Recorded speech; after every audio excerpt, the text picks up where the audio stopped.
Hello friends, कैसे हैं। स्वागत है आप सभी का एसेट बिल्डर यूट्यूब चैनल में। आज हम बात करने वाले हैं हिंदुस्तान यूनिलीवर वर्सेस आईटीसी। दोनों ही इंडिया की एक बहुत ही दिग्गज कंपनी है और दोनों के प्रोडक्ट आपने कभी ना कभी यूज़ तो किए होंगे। तो इस वीडियो में सबसे पहले हम दोनों का फाइनेंशियल कंपेरिजन करेंगे। उसके बाद दोनों में से कौन सी स्ट्रॉन्ग ब्रांड है वो देखेंगे और बाद में हम चार्ट पे देखेंगे कि कौन सी कंपनी आपके लिए सही रहेगी। तो सबसे पहले अगर फाइनेंशियल कंपैरिजन करें तो हिंदुस्तान यूनिलीवर का मार्केट कैप है लगभग 6 लाख करोड़ के आसपास और आईटीसी का मार्केट कैप है 2.5 लाख करोड़ के आसपास। तो अगर मार्केट कैप के हिसाब से देखें तो हिंदुस्तान यूनिलीवर एक बहुत ही बड़ी कंपनी है। लेकिन अगर हम दोनों के सेल्स की बात करें तो यहाँ पे हिंदुस्तान यूनिलीवर का जो सेल्स है वो 48,000 करोड़ है और आईटीसी का जो सेल्स है वो 52,000 करोड़ है। और साथ में ही अगर प्रॉफिट की बात करें तो लास्ट ट्रेलिंग 12 मंथ का प्रॉफिट जो है वो हिंदुस्तान यूनिलीवर का 8,000 करोड़ है और आईटीसी का लगभग 14,000 करोड़ के आसपास है। तो अगर यहाँ पे देखने जाए तो आईटीसी बहुत ही अंडर वैल्यूड कंपनी है और हिंदुस्तान यूनिलीवर बहुत ही प्रीमियम वैल्यूएशन पे ट्रेड हो रही है। तो इसके भी रीजन हम समझने की कोशिश करेंगे कि ऐसा क्यों है। तो ये चीज का पता हमें यहाँ पी से भी चल रहा है कि जो हिंदुस्तान यूनिलीवर है उसका पी लगभग 74 के आसपास है और आईटीसी का पी है वो 18.5 के आसपास है। अगर हम बुक वैल्यू देखें तो बुक वैल्यू भी आईटीसी की बहुत ही ज्यादा है 60,000 करोड़ और उसके कंपैरिजन में हिंदुस्तान यूनिलीवर की बुक वैल्यू है 47,000 करोड़। तो यहाँ तक तो हो गई वैल्यूएशन। अगर हम ग्रोथ के प्रोस्पेक्ट में भी देखें कि कौन सी कंपनी का ग्रोथ लास्ट 10 साल में कैसा रहा तो यहाँ पे आप देख सकते हैं कि जो हिंदुस्तान यूनिलीवर का ग्रोथ है वो 10% था और आईटीसी का भी अराउंड 10% के आसपास ही था। और अगर प्रॉफिट ग्रोथ की बात करें तो यहाँ पे हिंदुस्तान यूनिलीवर का ग्रोथ है वो थोड़ा सा ज्यादा है और आईटीसी का उसके कंपेयर में थोड़ा सा कम है। अगर हम लास्ट 5 साल की बात करें तो हिंदुस्तान यूनिलीवर का ग्रोथ यहाँ पे 3.87% है सेल्स में और आईटीसी का ओनली 2% है और प्रॉफिट ग्रोथ अगर देखें तो 6% है और आईटीसी का है 3%।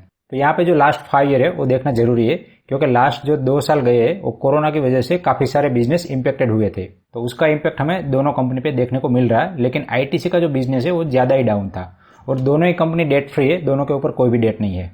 तो यहाँ पे जो ग्रोथ मैंने दिखाया है वो पॉइंट टू पॉइंट है, मतलब कि 10 साल के पहले जो सेल्स था उसके कंपेयर में आज जो सेल्स है उसका कंपेरिजन किया। तो अब हम ईयर बाय ईयर चार्ट की हेल्प से समझते हैं कि इसका ग्रोथ किस तरह से रहा है। यहाँ पे ऊपर है वो sales of Hindustan Unilever and profit of Hindustan Unilever और नीचे वाले जो 2 चार्ट है वो आईटीसी के। तो यहाँ पे आप देख सकते हैं कि हिंदुस्तान यूनिलीवर कंसिस्टेंटली अपना सेल्स ग्रो कर रहा है और साथ में अपना प्रॉफिट भी यहाँ पे ग्रो कर रहा है। और यहाँ पे जो रेड लाइन दिख रही है वो परसेंटेज वाइज ग्रोथ है। तो यहाँ पे परसेंटेज वाइज ग्रोथ थोड़ा सा कम हुआ था, फिर थोड़ा नॉर्मल हो गया, फिर वापस से कोरोना की वजह से थोड़ा डाउन हो गया था और उसका रिकवरी आ गया। लेकिन अगर हम आईटीसी की बात करें तो इसका जो परसेंटेज ग्रोथ है वो यहाँ से कम हो गया था और उसके बाद से वो 5% के आसपास से ही ग्रो कर रहा है और अभी भी उसका जो भी ग्रोथ है वो एक रेंज में ही चल रहा है, मतलब कुछ ज्यादा अच्छा ग्रोथ नहीं दिखाया है। सिमिलरली अगर हम प्रॉफिट में बात करें तो प्रॉफिट में भी आईटीसी का जो प्रॉफिट है वो ग्रो हो रहा था, लेकिन 2021 एंड 2020 में ये थोड़ा सा डाउन हुआ है। तो जो आपको ये रेड लाइन से पता चल रहा है। तो ये तो हो गई इसके फाइनेंशियल की बात, जहां से हमें क्लियरली पता चल रहा है कि आईटीसी भी अच्छी कंपनी है लेकिन उसका जो वैल्यूएशन है वो बहुत ही कम है। लेकिन हिंदुस्तान यूनिलीवर फाइनेंशियली अगर देखें तो आईटीसी से ज्यादा स्ट्रॉन्ग है, लेकिन उसका जो मार्केट वैल्यूएशन है वो बहुत ही ज्यादा है। तो एक बार हम दोनों कंपनी की ब्रांड्स भी देख लेते हैं। तो सबसे पहले हम बात करते हैं हिंदुस्तान यूनिलीवर की। तो हिंदुस्तान यूनिलीवर की बहुत सारी ब्रांड है, आपने कभी ना कभी एचयूएल के प्रोडक्ट यूज की होगी। तो व्हील के अलावा काफी 2-3 सर्फ है जो हिंदुस्तान यूनिलीवर का है। सिर्फ एरियल जो है वो पीएनजी का है। बाकी Annapurna, Axe, Breeze, 3 Roses, Red Label, Taj Mahal, Bru, CIF, Citra, Clear, Clinic, Closeup, Comfort, तो बहुत सारी ब्रांड है। डव साबुन, Fair and Lovely, Kissan, Knorr, Kwality, Lakme, Lifebuoy, तो ऐसी तो काफी सारी ब्रांड है जो हिंदुस्तान यूनिलीवर के नाम पे है। सिमिलरली अगर हम आईटीसी की बात करें तो आईटीसी का सबसे बड़ा ब्रांड है आशीर्वाद आटा, उसके बाद सनफिश बिस्किट, बिंगो, उसके बाद किचन इंडिया करके है, यिप्पी नूडल्स, नेचुरल, मिंटोज, तो ऐसी काफ़ी छोटी छोटी ब्रांड है जिसका नाम बहुत ही बड़ा है जो सिर्फ चॉकलेट बेचती है। तो आप देख सकते हैं कि इसका जो पोर्टफोलियो है वो काफ़ी डाइवर्सिफाइड है। सनराइज प्योर, उसके बाद है ब्यूटी एंड पर्सनल केयर में भी है, फियामा डीविल्स करके इसके साबुन आते हैं, फिर एंगेज करके डीओ आता है। इवन के ये लोग माचिस भी बनाते हैं छोटी सी छोटी, और कोरोना के टाइम पे ये हैंड वॉश और बाकी सारी चीज़ तो बहुत ही चली थी। बाकी इनका कपड़ों का भी ब्रांड है WLS करके। बाकी स्टेशनरी भी ये लोग बेचते हैं और मंगलदीप अगरबत्ती और होम लाइट्स करके माचिस आते हैं। तो आप देख सकते हैं कि बहुत ही बड़ा पोर्टफोलियो है आईटीसी कंपनी का। तो यहाँ पे सवाल ये आता है आईटीसी एंड हिंदुस्तान यूनिलीवर के जो प्राइस है इसके अंदर इतना डिफरेंस क्यों है। तो उसका सबसे बड़ा रीजन है कि जो आईटीसी है वो सिर्फ और सिर्फ एफएमसीजी बिजनेस नहीं कर रही है, जबकि हिंदुस्तान यूनिलीवर के सारे प्रोडक्ट लगभग एफएमसीजी बिजनेस ही है। तो एक बार हम आईटीसी का सेगमेंट वाइज रेवेन्यू देख लेते हैं, जिससे हमें पता चले कि आईटीसी का कौन सा सेगमेंट ज्यादा डोमिनेंट है। तो यहाँ पे आईटीसी का सेगमेंटेड रेवेन्यू है, तो जो सबसे ज्यादा रेवेन्यू आता है वो एफएमसीजी से आता है। और एफएमसीजी में भी दो पार्ट है, एक है सिगारेट वाला और दूसरा है अदर, जो हमने अभी ब्रांड की बात की वो वाला। तो यहाँ पे जो अदर ब्रांड है वहां से ओनली 25% आता है, जबकि सिगारेट से 35% रेवेन्यू आता है। बाकी जो पेपर एंड स्टेशनरी वाला है वहां से भी 10% के आसपास रेवेन्यू आता है। बाकी उसका एग्री बिजनेस है ई चौपाल करके, वहां से उनको 27% का रेवेन्यू आता है। तो ये उनका रेवेन्यू है। अगर हम प्रॉफिट की बात करें तो आप यहाँ पे देख सकते हैं कि सिगारेट से 80% प्रॉफिट आ रहा है। तो सेल्स में ओनली 35% है, लेकिन उसका जो प्रॉफिट है वो 80% है। मतलब कि सबसे ज्यादा जो पैसा कमा के देने वाला बिजनेस है आईटीसी का वो है सिगारेट बिजनेस। तो ये लोग सिगारेट से सबसे ज्यादा कमाते हैं और बाकी का जो 20% प्रॉफिट है वो बाकी सारे बिजनेस से आते हैं। तो आईटीसी को हम एक एफएमसीजी कंपनी ना बोलते हुए एक हम सिगारेट कंपनी बोल सकते हैं। तो इसका कंपैरिजन हम जब भी करें तो इसका कंपैरिजन टोबैको कंपनी के साथ होना चाहिए, नहीं कि एफएमसीजी कंपनी के साथ। लेकिन कंपनी का हाल का जो फोकस है वो एफएमसीजी की ओर ज्यादा है और कंपनी ऐसे एक्सपेक्ट कर रही है कि उनका अभी जो रेवेन्यू आ रहा है उसको प्रॉफिट में कन्वर्ट किया जाए और एफएमसीजी सेक्टर को ज्यादा से ज्यादा बढ़ावा दिया जाए। तो ये तो हो गई सारी ब्रांड्स की बात। अब एक बार हम देख लेते हैं कि कौन सी कंपनी इंडियन है और कौन सी कंपनी बाहर की है। तो सबसे पहले हम बात करते हैं हिंदुस्तान यूनिलीवर की। तो हिंदुस्तान यूनिलीवर की बात करें तो उसके जो प्रमोटर है उसके पास हाल की डेट में होल्डिंग है 61.9% के आसपास और एफआईआई के पास 15% है। अब यहाँ पे प्रमोटर का होल्डिंग देखें तो उसके अंदर अगर हम देखें तो इसका सबसे बड़ा होल्डिंग है यूनिलीवर पीएलसी एंड बाकी सारी कंपनी के पास। तो ये सारी कंपनी विदेशी है। तो यहाँ पे इसका हम होल्डिंग देखें तो लगभग 77% के आसपास विदेशी कंपनी के पास है, मतलब कि 76% विदेशी कंपनी है। तो आप एक बार इनका ब्रांड देख लीजिए कि कौन कौन सी ब्रांड है, कि जो आप जब खरीदे तब ध्यान में रखें कि ये ब्रांड जो है वो विदेशी ब्रांड है। Pepsodent, Apple, Magnum, Pond's, Pureit भी इवन के विदेशी ब्रांड है। रेक्सोना है, रीन है, सनलाइट है, Sunsilk, Rexona, Surf Excel, Tigi, Toni Guy, TRESemme shampoo आता है, वेसेलिन, वीम, इंदुलेखा। तो इंदुलेखा भी इन लोगों ने एक्वायर कर लिया है।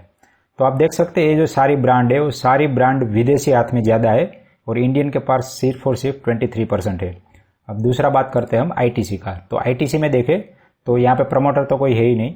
दूसरा, यहाँ एफआईआई के पास लगभग 12% के आसपास स्टेक है और पब्लिक में जाके देखें तो यहाँ पे टोबैको मैन्युफैक्चरर इंडिया लिमिटेड करके है, तो इनके पास लगभग 24% के आसपास स्टेक है। तो ये जो टोबैको मैन्युफैक्चरर इंडिया लिमिटेड है वो भी विदेशी कंपनी है, ब्रिटिश कंपनी है। तो ये 25% प्लस है 11%। तो ये दोनों का हम समेशन करें तो 35% आईटीसी भी विदेशी कंपनी है और 65% स्टेक इसका हमारे इंडियन के हाथ में है। तो यहाँ पे डीआई हम जो म्यूचुअल फंड में इन्वेस्ट करते हो फाइनली 42% डीआई के पास है और बाकी पब्लिक के पास यहाँ पे लगभग 20% के आसपास है। तो एक बार हम आईटीसी की अगेन ब्रांड देख लेते हैं। तो आप जब भी इसको परचेस करें तो आपको ख्याल रहे कि यहाँ पे जो 35% स्टेक है वो विदेशी है और 65% जो स्टेक है वो इंडिया का है। तो ये जो माचिस आते हैं अलग अलग एम करके, बाकी पेपर क्राफ्ट और क्लासमेट करके इसकी काफ़ी सारी स्टेशनरी आइटम आती है। तो ये सारी जो ब्रांड है वो इंडियन ब्रांड है। तो अब बहुत ही होगी देशभक्ति। अब बात करते हैं कंपनी के चार्ट की। तो सबसे पहले हम आईटीसी का चार्ट देख लेते हैं। यहाँ पे मैं ऑल कर लेता हूँ। तो कंपनी बहुत ही अच्छी तरह से ग्रो हो रही थी लगभग 1998 से लेके 2017 तक। 2017 तक उन्होंने बहुत ही अच्छा रिटर्न बना के दिया और यहाँ तक तो कंटिन्यूसली ये ग्रो कर रही थी 2015 तक। लेकिन 15 के बाद एक इसके शेयर प्राइस में उछाल आया, उसके बाद एक कंटिन्यूसली डाउन ट्रेंड में चल रही है। तो एक बार मैं इसका वीकली चार्ट कर लेता हूँ तो ज़्यादा आइडिया आएगा। तो वीकली चार्ट में अगर हम देखें तो ये अभी भी कंटिन्यूसली डाउन ट्रेंड में चल रही है और यहाँ पे अगर हम देखें तो एक अच्छा खासा प्राइस एक्शन बनता हुआ नजर आ रहा है। यहाँ पे आप देख सकते हैं कि यहाँ पे एक डब्ल्यू पैटर्न बना है और साथ में ये कंसोलिडेशन भी हुआ है। तो यहाँ पे शेयर प्राइस काफ़ी कंसोलिडेट हुई है। तो हम बोल सकते हैं कि एक शॉर्ट टर्म में यहाँ पे 239 तक का टारगेट एक कंपनी का बन सकता है। तो यहाँ से अगर पोटेंशियल गेन हम देखें तो पोटेंशियल गेन आप देख सकते हैं कि लगभग 15% के आसपास का है शॉर्ट टर्म में। ये जो टारगेट है वो 2 to 3 मंथ में अचीव हो सकता है। वैसे मेरी यहाँ पे आपको कोई भी बाय और सेल की रिकमेंडेशन नहीं है, मैं सिर्फ आपको ये समझाने के लिए वीडियो बना रहा हूँ। सिमिलरली हम हिंदुस्तान यूनिलीवर का भी एक बार चार्ट पैटर्न देख लेते हैं। हिंदुस्तान यूनिलीवर। तो हिंदुस्तान यूनिलीवर का चार्ट पैटर्न देखें तो ये कंपनी कंटिन्यूसली ग्रो हो रही है और इसका जो चार्ट है वो कंटिन्यूसली अप ट्रेंड में और अभी भी अप ट्रेंड में चल रहा है। और यहाँ पे हाल में ही जो लास्ट ट्रेडिंग सेशन था उसमें इसने एक अच्छा खासा ब्रेकआउट भी दिया है। तो वन डे का मैं एक बार चार्ट कर लेता हूँ। तो यहाँ पे आप देख सकते हैं कि यहाँ पे भी एक अच्छा खासा प्राइस एक्शन देखने को मिल रहा है। यहाँ पे कंपनी ने हाई बनाया था, उसके बाद जो लास्ट ट्रेडिंग डे था वहाँ पे हाई बनाया था। तो यहाँ से कंपनी थोड़ा सा रेस्ट ले सकती है क्योंकि ऑलरेडी हाई को टच कर गया। तो जब भी हाई को ब्रेकआउट करते हैं कोई भी कंपनी तो वहाँ से थोड़ा सा रेस्ट लेगी, तो 1-2 महीने के बाद यहाँ से फिर से वो ब्रेकआउट दे सकती है। वैसे ये कंपनी का हम ट्रेंड देखें तो कंटिन्यूसली अप ट्रेंड में रहता है और अप ट्रेंड है उसके आसपास वो स्विंग होता रहता है। तो ये कंपनी स्विंग के लिए बेस्ट है।